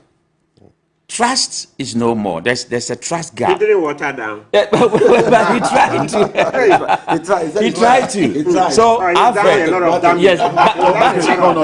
yes, yes. I will learn very soon. Well, let me allow Prof to finish. They are shocked at what Honorable Kokofu. Let the institutions work. You see, let the institutions work. Almost 2 weeks ago, Kpebu was talking about something that struck me when I was on my way home. About somebody who is well connected to the presidency who signed a final check. And because of that, that person cannot be touched until the president is out of office. Yes. When I questioned, he said that is the practicality of the law. There's nothing practical to me about a law that says that some people who are connected cannot be prosecuted because there will be that kind of block on the way of this. That's not how we build, a state. Yeah. And if you want to build our state well, I believe that justice should be fair to everybody. If I'm not holding, for anybody, but if you put $1 million in your house and 300,000 euros for somebody who is unemployed, you are tempting that person. Yeah. And like I said, that person is also putting all government appointees in danger. Because now the assumption is that every government appointee has some money in their, let me tell you something funny. My father passed a few weeks ago. Sorry. So last 2 weeks when we were at this place, we had celebrated his 1 week. And the money that was donated during the 1 week was sent to my house. And I think that some people saw that little money had been sent to my house. They followed at the night, around 12 midnight, the electric fence started blowing alarm. So I went down there, put in the code, and then put it off. They thought that I put it off, and they tried again. Because I'll put it off and back on. Yeah. Once there is suspicion, and they did that until 3 a.m. It's interesting that I set off to come to TV3 from Koforidua. I see. It's interesting you make this reference to a funeral donation because another narrative to this $1 million is that it may have been a funeral donation of the late mother of the minister. So there are a lot of theories, right? Made reference to. So it's interesting that you, yes, but yes, I'm bringing that one out. My point is that once people suspect that there's money in the house, you are attracting danger to your entire household. You see, and I never slept the whole night. So I was thinking, why did I accept this money to be in my house? And the next morning, I took the whole money to Accra in the car and then made sure it was at the bank. Yeah. Because I can't sleep with money that people will be chasing me everywhere for that kind of money. It wasn't even much. It was, I think, 15,000. Yeah, it is. But you see, the way our system is, if a maid who is unemployed sees $1 million in your house, of course you are tempting the person. And that is why. So please, if you are a public official, do not keep money on you. I've seen something here. If you go to America, I stayed in America for over 20 years. Okay. You don't have cash on your hand. So most of the time you are using your card. I stated the Patriot Act. You cannot take $10,000 from the bank. You can't travel with $10,000 because laundry laundering, is it money laundering? Money laundering, we call it the Patriot Act. The act said that to be a patriotic citizen, if somebody is taking $10,000, report it. But here people carry a lot of money with them. I've seen MPs and ministers in their cars. Drivers in their cars. KK supposed driver. Okay, well. So let's see with that habit. And I will end by saying that it doesn't help a society when one person appoints 7,000 people. Everybody is looking to the president for position. That is why I have a problem with that part of our constitution where over half of the ministers are appointed from parliament. Because everybody is trying to catch the eye of the president for positions. And if you are MP and you are receiving, let's say, 250 street lights, a member of parliament and also a minister will receive 500. So those who are MPs and also ministers are receiving more resources for their constituents than those who are just mere members of parliament. So let's stop the appointment by the president. Let's go trust in our system. A few things. This one, we need to take it up with yes, you are also a minister. Gentlemen, okay, thank you. That's true.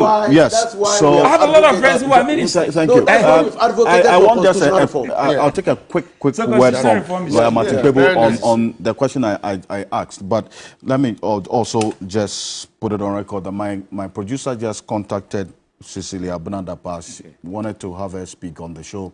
She said that she will speak in due course. Okay. And that the statement which we have a copy of is actually from her.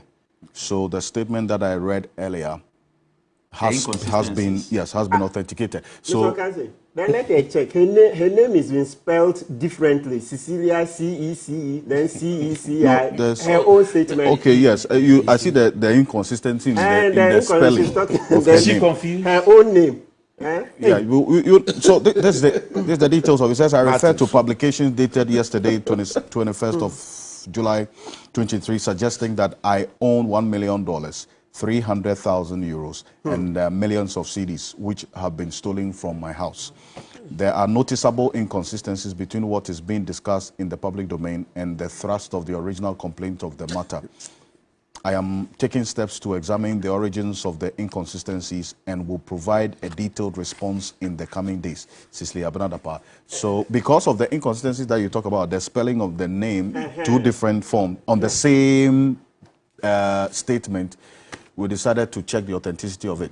So we reached out to her. My producer is just telling me that she has confirmed that this statement is from her, even though there's spelling mistake in her name in two areas, both the heading and then the details. So there's some confirmation to this. So, lawyer, now that we're asking these state institutions to get into investigating this matter, how should this investigation be done because of the seriousness of the issue that we're talking about, so that the outcome of it would be beyond reasonable doubt?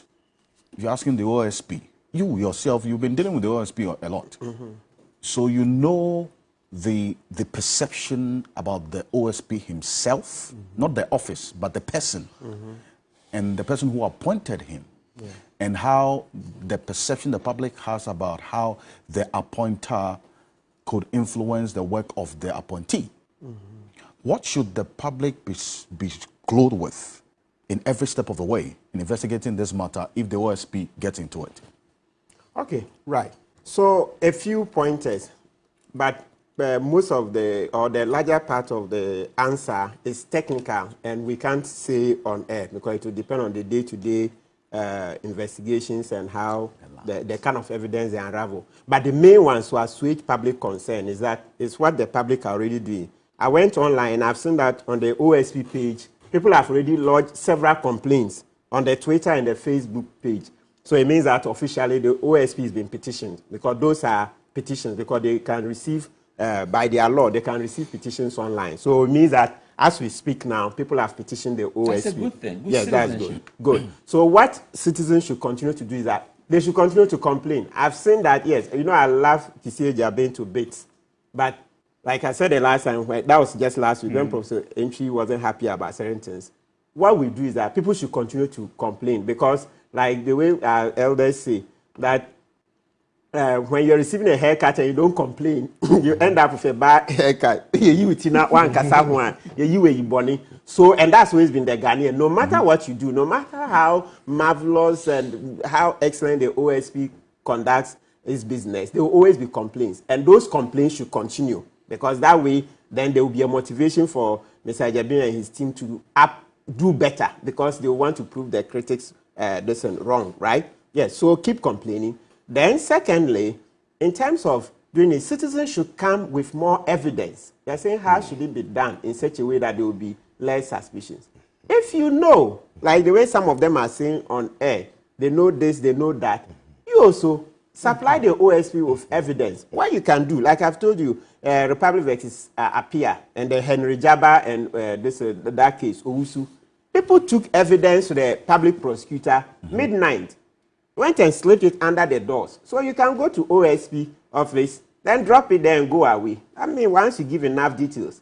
But even now we have witness protection act. Yes, and then there's the anonymity and all that.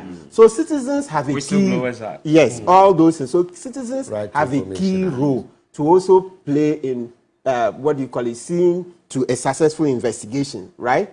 And then finally, Mr. Kansi, though yes, I appreciate that there always be complaints, but I tell you, me honestly, from the bottom of my heart, this NDA case that the OSP was able to take to court, notwithstanding that there were powerful people connected, for a long time to come, he will continue to earn my respect. Because apart from removing Napagatia, the rest of the other people are very connected. Yet he was able to push it. So there were, it's not everything I can say on air. We'll wait when Akufo-Addo leaves office. But there were a lot of...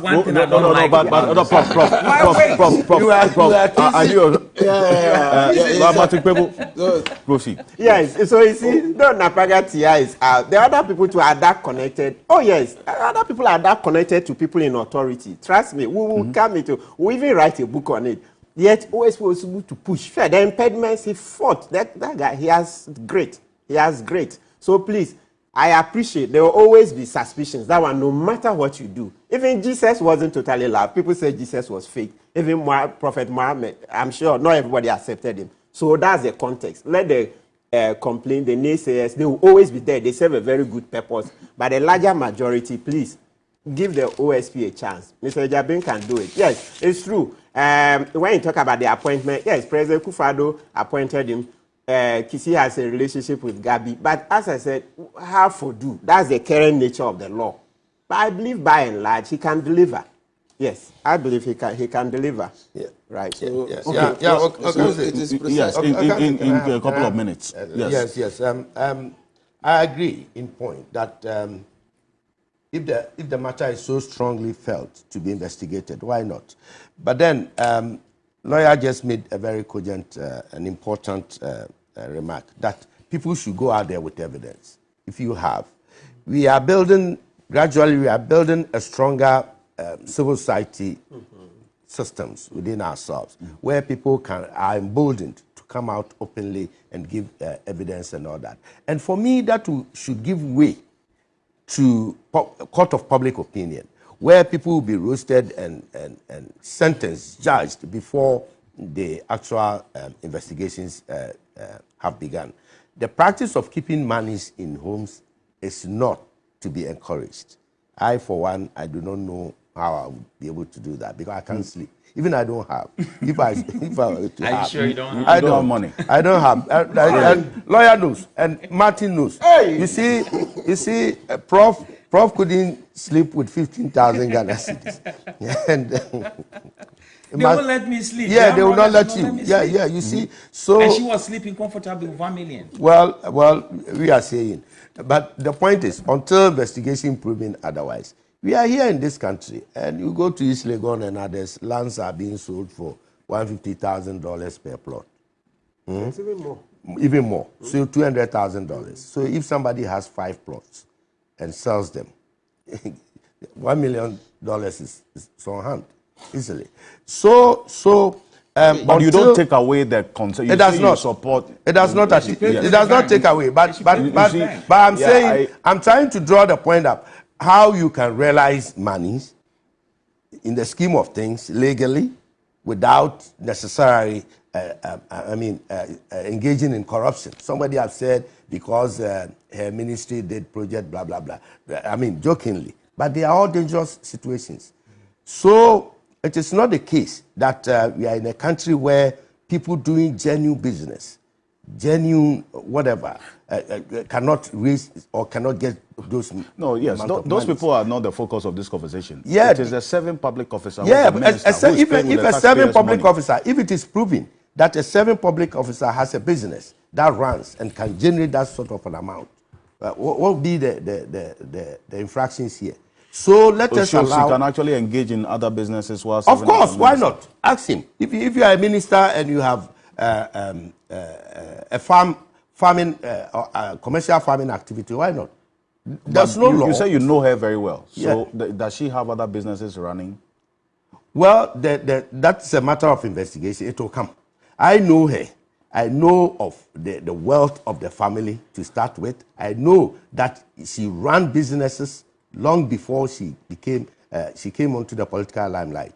So that is why I'm happy for the investigations to go on. Okay. As to the source of the money or the monies will be made public and everybody will know. Okay. Other than putting it out there, that is a scandalous. But it should concern you that there's that much money in a minister's bedroom. I am concerned because of the risk involved. I am but concerned. Not the source of it. The source of it is a matter of investigation. And I've told you, if somebody have 5 plots of land at East Legon or Cantonment, and the person decides to sell, he or she can raise $1 million easily. And there are other businesses. If you have a farm and you have a cocoa farm and it's such big and you are running, you can make that money legitimately.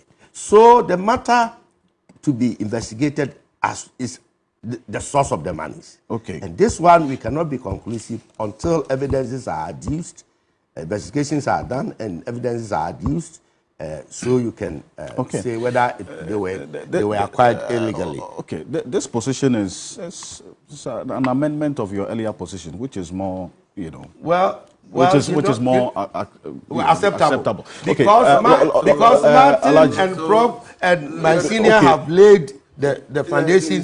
I see. Because of the last submission of Martin Kpebu, that there are words, there are things that he cannot say because Nana Addo Dankwa Akufo-Addo is in power.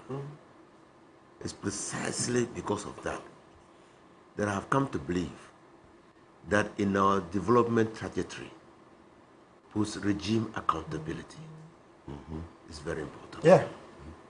It's very, very important. That's why every 8 years, I change. Yeah. Post-regime accountability is very important. And that's invoked now. You know, tell me how Trump would have been brought to court if he were still the president.